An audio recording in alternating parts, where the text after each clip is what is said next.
ప్రజాస్వామ్యం అధికారంలోకి వచ్చిన తర్వాత గత వైకాపా ప్రభుత్వంలో దళితుల మీద జరిగిన దాడులు, అఘాయిత్యాలు వగైరేల కన్నా ఇప్పటి ప్రభుత్వంగా దళిత సంక్షేమానికి కృషి చేస్తుంది. యువకులు మొన్న ముత్తుడూరు దళితులు, వెంకటచలం గుండువారీనంలో స్థానిక దళితులు 3 దాడి మరియు జల్లికొండ వేణు అనే వ్యక్తి దాడులు చేయడంలో జరిగిన వాస్తవ విషయాలపై నిజ నిర్ధారణ కమిటీ వేసి పోలీస్, రెవెన్యూ, దళిత సంఘం నాయకుల సమక్షంలో విచారణ జరిపితే వాస్తవాలు తెలుస్తాయి. ఈరోజు 14/9/2024న సాక్షి విందు పత్రికలో దళిత సంఘాల నాయకులు అయిన వెంకటరమణ, రఘు, టీడీపీ ఎమ్మెల్యే సూరిరెడ్డి చంద్రన్ రెడ్డి దళారుల సమస్యలపై స్పందించడం లేదని, విముఖవడం చాలా తప్ప, నెల్లూరు జిల్లాలో దళితులపై జరిగిన దహనకాండలు అయిన ఉదయగిరి, నారాయణ, కావలి నివాసి కరుణాకర్ లాంటి దళిత సోదరులు మరియు అబ్సా డెల్ షిఫ్ట్ ఆపరేటర్ వదేశా భానుచందర్, ఎస్టీ సోదరుడు వీరంపల్లి గ్రామం గిరిజన నూరనులను సెర్చి గల్లీ స్థాయి నుంచి ఢిల్లీ స్థాయిలో పోరాటం చేసి సోమిరెడ్డి వేడుకున్నాడు. దళితులు సంబంధించి టీడీపీ ప్రభుత్వంలో అన్యాయాలు జరుగుతున్నాయి, రక్షణ లేకుండా పోయిందని చెప్పని కొంతమంది దళిత సోదరులు ప్రతినిధులు ప్రత్యేక సమావేశం పెట్టి కొంచెం నిన్న మొన్న మాట్లాడడం జరిగింది. గతంలో వైసీపీ ప్రభుత్వంలో దళితుల మీద ఈ రాష్ట్రంలో ఎంత దమనకాండ జరిగిందో అందరూ తెలిసిన విషయం. ఈ ప్రభుత్వం, తెలుగుదేశం ప్రభుత్వం వచ్చిన తర్వాత ఈ 3 నెలలు పరిపాలన చూసుకుంటే దళితులకు సంబంధించి కూడా ఎక్కడ కూడా ఎవరికి అన్యాయం జరగల.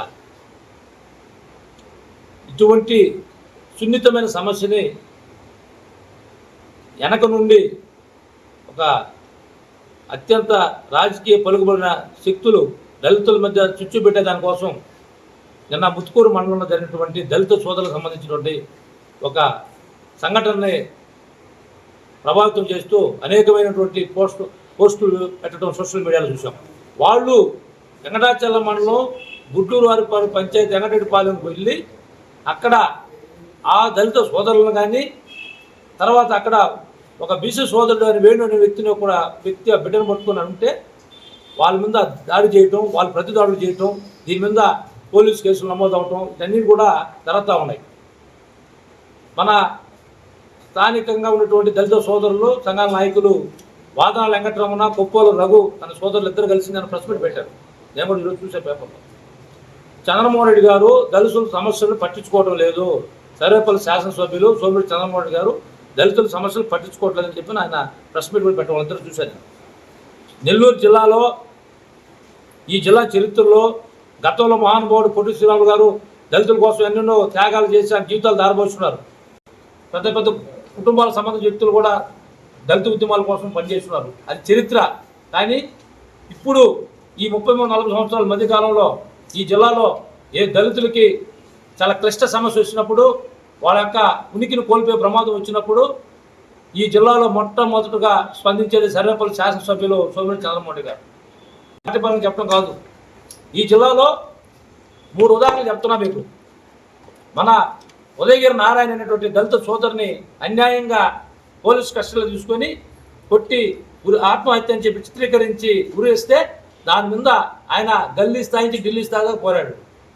National SST commission, state SST commission మొత్తం పోరాడి వాళ్ళ కుటుంబాన్ని ఆదుకొని వాళ్ళకి రక్షణగా నిలిచాడు. ఆనాడు మంత్రిగా ఉన్న కాకాని గోవర్ధన్ గారు తన రాజకీయ పలుకుబడితో పోలీసు వ్యవస్థను మొత్తం రిమోట్ కంట్రోల్లో పెట్టుకొని ఆ దళిత కుటుంబానికి అన్యాయం చేయకపోతే ఎదుర్కొని ప్రతిపక్షంలో ఢిల్లీకి వెళ్ళి పోరాడి వాళ్ళ కుటుంబానికి న్యాయం చేశాడు. అదేవిధంగా కావల్లో కరుణాకర్ అనే సోదరుని కూడా అక్కడ వైసీపీ నగర నేత ఇబ్బంది పాలు చేస్తే అతను ఆత్మహత్య చేసుకొని చాలా దారుణమైన పరిస్థితుల్లో ఉంటే ఆ కుటుంబాన్ని నారా లోకేష్ గారితో మాట్లాడి ఆ కుటుంబానికి ఆర్థికంగా ఆదుకుని ఆ కుటుంబానికి రక్షణగా నిలిచాడు. అదేవిధంగా సర్వేపల్లి నియోజకవర్గంలో ఈ దళితుల సమస్యల మీద సోమిరెడ్డి చంద్రమోహన్ శాసనసభ్యులు అన్ని వేళ అందుబాటులో ఉండి ఓపిక సమస్యలు విని తన వంతు సహాయ సహకారాలు అందిస్తున్నాడు. ఈ విషయం మీద మీ అందరూ కూడా దళిత సోదరులు, జిల్లాలో ఉన్నటువంటి బడుగు బలహీన వర్గాలు ఆలోచించాలా. ఎటువంటి పరిస్థితుల్లో ఇప్పుడు ఆయన వెంటనే పోలీసు అధికారులు కూడా ఆదేశించాడు. న్యాయబద్ధంగా పక్షపాతం లేకుండా స్పష్టమైన విచారణ జరపాలా, తగిన చర్యలు తీసుకోండి, దాన్ని విచారించి నివేదిక ఇవ్వని చెప్పని ఉన్నతాధికారులు కూడా ఆయన మాట్లాడడం జరిగింది. అందుకని దయచేసి మీ అందరూ తెలియజేసేదంటే ఈ జిల్లాలో దళితుల మధ్య చిచ్చులు పెట్టేది కానీ, దళితులను వాడుకొని వదిలేయటం, దళితులను ఎదురు తిరిగితే వాళ్ళ ఆత్మవిశ్వాసం వాళ్ళ మనోధైర్యాన్ని కూడా దెబ్బతీసి వాళ్ళ ఇబ్బందులు పాలు చేసేటటువంటి మనస్తత్వం నైజం నాయకులు, పార్టీ, వైసీపీ పార్టీ ఆ నేతలు, అంతే తప్ప తెలుగుదేశం పార్టీలో దళితులకు రక్షణ లేదని చాలా అవాస్తవం. దయచేసి ఈ విషయం అందరూ దళిత సోదరులందరూ కూడా గమనించాలని కోరుకుంటూ భవిష్యత్తులో దళితుల సమస్యగా భూ సమస్య అయినా వ్యక్తిగత సమస్య అయినా ఆర్థిక సమస్య ఏ సమస్య అయినా కూడా నా వంతు సహకారం అందిస్తాము. ఎందుకంటే తెలుగుదేశం ప్రభుత్వం అధికారంలో ఉంది కాబట్టి నా వంతు సహకారం నేను అందిస్తాను. దయచేసి కొన్ని శక్తులు రాజ్యాంగేతర శక్తులు కొన్ని ఉన్నాయి జిల్లాలో ఈ సరేపల్లి వర్గంలో నిజమే తెలుసుకొని దాని గురించి విశ్లేషించి మాట్లాడాలని చెప్పి కోరుకుంటూ ఈ అవకాశం ఇచ్చిన అందరూ కూడా ప్రత్యేకంగా ధన్యవాదాలు తెలియజేస్తూ ముగిస్తున్నాను. రెడ్డి గారు ఆయనకు అనుకూలంగా పనిచేయలేదని ఒక బాంబ్ చంద్ర షిఫ్ట్ ఆపరేషన్ పెరికేస్తే ఎస్పీడీసీఎల్ కాడ ఆ జిల్లా ఎస్సీ ఆఫీస్ కాడ దగ్గర ధర్నాలు చేసినటువంటి దళిత ఉద్యోగులు సోదరులు ఎస్సీ ఎస్టీలు అందరూ కూడా ఇబ్బంది పాలు చేస్తే వాళ్ళకి అండగా సోముడు చంద్రమోహన్ గారు తెలిసి మళ్ళీ ప్రభుత్వం వచ్చిన వెంటనే మొట్టమొదటిగా ఆ కుర్రోడికి మళ్ళీ ఉద్యోగం ఇచ్చారు. అంటే బీజేపీ దళితులకు సంబంధించి సంక్షేమ కార్యక్రమాలు కానీ ఎస్సీ కార్పొరేషన్ ద్వారా ఈరోజు దళితులు ఎంతో మందికి ఆయన మంత్రిగా ఉన్నప్పుడు ఎమ్మెల్సీగా ఉన్నప్పుడు ఎన్నో వాహనాలు ఇప్పించిన సంఘటన మనందరూ తెలుసు. ఆకాన్ గోవర్ధన్ మంత్రిగా ఉన్నప్పుడు ఒక గిరిజన నేత యొక్క కారును అడ్డదుడ్డంగా పోలీసులు పంపించి ఈఎంఐలు కట్టలేదు, లోన్ రికవర్ కాదని చెప్పని దారుణాన్ని పనులు చేసి హింసించాడు. వైసీపీ ప్రభుత్వంలో ఎంతమంది దళితులు అన్యాయంగా బలైపోయినారు. ఈరోజు దళితులకు సంబంధించినటువంటి భూములు ఈ జిల్లాలో సరేపల్లి వర్గంలో ఎన్ని అన్యాక్రాంతం అయిపోయినాయి. 2 ఉదాహరణలు మీకు తెలియజేస్తున్నా. ఒకటి, వెంకటాచలం మండలంలో సర్వేపల్లి మెయిన్ విలేజ్లో గిరిజనులకు సంబంధించిన భూమి 6 ఎకరాల చిల్లర వైసీపీ నేతలు అమ్మేశారు. అది తొందరలో విచారణ జరుగుతూ ఉంది. అదేవిధంగా మునుగోలు మండలం కొమ్మలపూర్ గ్రామాలకు సంబంధించి ఒక వైసీపీ నాయకుడు ఆ గిరిజనులు హైవే పక్కన ఉన్నటువంటి గిరిజన గతంలో ఎప్పుడో ఇచ్చినటువంటి పట్టాలను రద్దు చేపించి అసైన్మెంట్ కంపెనీలో వాళ్ళ కుటుంబ సభ్యుల పేర్లు పెట్టి వాటి 19 ఎకరాల దాకా గందరగోళం చేస్తే వాటి మీద వెంటనే చాలా స్వయంగా విజిట్ చేసి సంబంధిత అధికారులు ఆదేశాలు ఇచ్చి విచారణ చేయమని చెప్పని తెలియజేశారు. విద్యార్థులని ఎవరికైనా సరే అధికారులు ఉన్నా ప్రతిపక్షంలో ఉన్నా వాళ్ళు ఎవరికైనా సరే సమస్య వచ్చినప్పుడు ఎదురు నిలబడి పోరాడి అంతిమంగా వాళ్ళకి న్యాయం చేసే వరకు కృషి చేసే వ్యక్తి సోమిరెడ్డి చంద్రమోహన్ గారు. ఈరోజు ముత్తుకూరు ఘటన చాలా సున్నితమైన సమస్య, చాలా బాధాకరమైన సమస్య. దాని మీద నేను ఈరోజు కోరుతా ఉన్నా ఆ సమస్య మీద నిజ నిర్ధారణ కమిటీ ఒకటి వేసి పోలీసు రెవెన్యూ దళిత సంఘాల నాయకులు ఆధ్వర్యంలో నిష్పక్షపాతంగా విచారణ చేసేదానికి నేను వంతు కూడా నేను కృషి చేస్తానని తెలియజేస్తా ఉన్నాను. ఎందుకంటే ముత్తుకూరు మండలం ముత్తుకూరు పంచాయతీలో ఉన్నటువంటి సోదరులు వెంకటాచలం మండలంకి వెళ్ళి అక్కడ దాడులు చేయటం, వాళ్ళు ప్రతిదాడులు చేయటం, పోలీస్ స్టేషన్లు నమోదవటం, అన్నింటి మీద కూడా వెనక రాజ్యాంగేతరమైనటువంటి ఒక రాజకీయ శక్తులు ఉన్నాయి. నేను ఒకటే కోరుతున్నా, ఏదైనా కూడా ఈరోజు తెలుగుదేశం ప్రభుత్వం వచ్చిన తర్వాత సంక్షేమ కార్యక్రమాల గురించి మాస్టర్ ప్లాన్ తయారై ఉంది. ప్రతి దళితుడికి ప్రతి ఎస్సీ ఎస్టీ మైనార్టీ మహిళలకు సంబంధించి సూపర్ 6 పథకాలతో తెలుగుదేశం ప్రభుత్వంలో బ్రహ్మాండంగా న్యాయం జరుగుతుంది.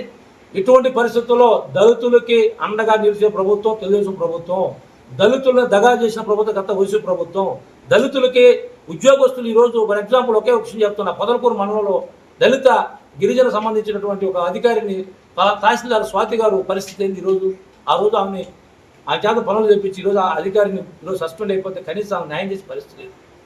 కొంతమంది పత్రికా సోదరులు దళితులు ఉన్నటువంటి వ్యక్తుల మీద కూడా అక్రమ కేసులు బనాయించిన చరిత్ర సరేపల్లి జరుగుతుంది. గతంలో ఎప్పుడు జరగల. ముత్తుకూరు పంచాయతీ చదువుకున్న కుటుంబాలు ఉన్నాయి గిరిజన అట్ని కూడా, వాళ్ళు కూడా కొంతమంది పిచ్చులు పెట్టి వాళ్ళు కూడా అన్యాయ పాలన చేస్తూ ఉంటారు. ఈ వీడియో కనుక మీకు నచ్చినట్లయితే లైక్ చేసి షేర్ చేయండి. మరిన్ని లేటెస్ట్ అప్డేట్స్ కోసం మా ఛానల్ ని సబ్స్క్రైబ్ చేయండి.